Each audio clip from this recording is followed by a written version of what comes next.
Hello everyone. In this video I will show you that how can you enable or activate call waiting on your iPhone.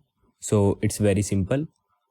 Go to home screen of your iPhone and now open settings app.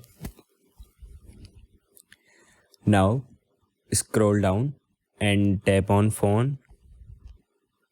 Here is phone, tap on it. Now in phone setting you will find an option called call waiting. Here is it, tap on it.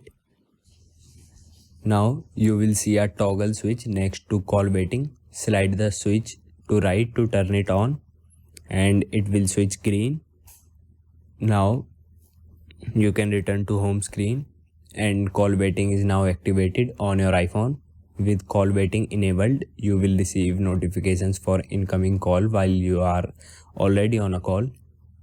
You can choose to answer the second call or not. So this is how you can activate call waiting on your iPhone. Thank you everyone.